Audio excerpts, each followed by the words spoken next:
Welcome back to Drug Talk, everybody. In today's video, I want to share 3 tips that I personally use to stay out of the hospital with bipolar disorder.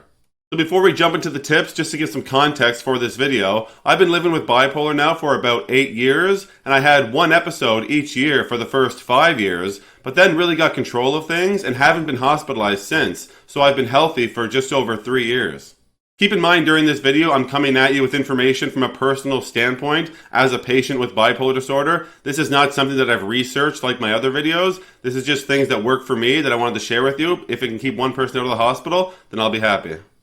So tip number 1 is that you have to stay on top of your sleep. There's not really any way around this. When people go from a normal state into hypomania and then even into mania, one of the first things that goes out of whack is their sleep patterns. So you have to become an expert at monitoring your sleep, trying to get that 6 to 8 hours a night. I recommend 8 hours. That's what I strive for. But obviously you can't get that all the time. In a perfect world you would. But just strive for that 6 to 8 hours each night and really become an expert at monitoring your sleep. If you have difficulty going to sleep or staying asleep, I recommend researching on Google sleep hygiene and make sure that you're following all those steps. But some people that's not good enough for, and they do require a prescription medication, like myself. I use Zopiclone, 15 milligrams per night, and I also use an antipsychotic for half the year, which causes drowsiness, known as loxapine. I really like loxapine in the springtime because aside from the antipsychotic properties that help me stay out of the hospital just through its sheer mechanism of action, it also helps with sleep because it causes drowsiness. So it can kind of augment my Zopiclone and really make sure I get that 8 hours that I need. The second tip is that you need to have an antipsychotic at home that you know works for you. Now, how do you know if an antipsychotic works for you? Well, what I personally did was during my 5th episode when I was hospitalized, I was given loxapine in the hospital, and loxapine brought me down from a manic state back to a baseline state. So when I was getting out of the hospital, getting discharged, I just asked the physician or the psychiatrist, hey, that worked for me in the hospital while I was manic. Can I have a bottle of that to use at home? Now, I started off just using it here and there when I felt off, but now I use it throughout the springtime each night, like I mentioned in the first tip. So most people, when they have an antipsychotic, they use it daily. And again, if that's what you and your physician discuss, I recommend doing that. But after you've had a lot of manic episodes and you're kind of aware of the symptoms of hypomania and you're able to kind of recognize, okay, I'm in a hypomanic state right now. Once you get to that point, you can really just use the antipsychotic on an as-needed basis. Again, only if you've discussed this with your psychiatrist or physician.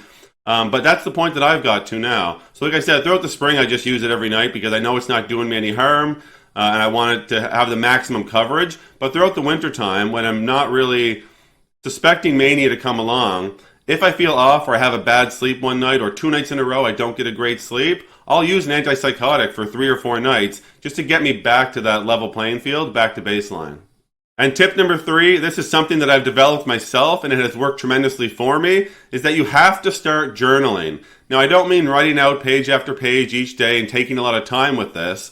I simply mean get a journal and each day, or at least a couple times a week, write down 3 to 5 goals that you have in your life.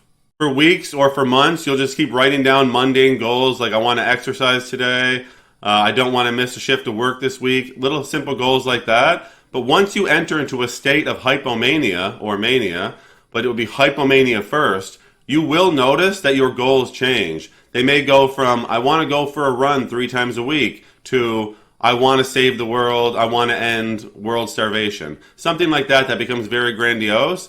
Now the trick to the journaling is you have to find somebody that you trust that can review your journal once a week. So if your goals start to get a little more grandiose and a little more out there, a little more in the manic mind state, then they'll be able to have a conversation with you. Now, of course, you would do the adjustment of your medication with your physician or psychiatrist, but you could go to them even with that journal in hand and said, listen, I was writing down my goals every day or a couple times a week. They were very standard goals, but now I'm having all these crazy thoughts of wanting to do all these things. So can we address this and get me back to baseline? One of these days, I might actually make a video going into my journal because, again, I use this technique. And when I was in a state of hypomania the 4th time, I started writing down some pretty crazy goals about wanting to save the world and unite the whole universe, all these bizarre things. But I hid it from the person I'm supposed to be showing my journal to, and I kept going with it deeper and deeper into more and more grandiose goals. So I know that it does work. The proof is right there in my journal. But it's just something you can implement quickly each day, and I do think it will help you. Now, in the future, when you get really used to this journaling technique and you've had many manic episodes and you're kind of in a good comfort zone with your bipolar disorder, you'll actually be able to recognize the changes in your goals yourself, and you won't need that other person to look at your journal. You'll be able to do it on your own. But in the beginning, it's good to have somebody with a fresh mind read your goals at least once a week. All right, everybody, that's my 3 tips for today of how to stay out of the hospital with bipolar disorder. If you enjoyed this video, please do me a favor and give a like on the video. All right, thanks. Take care.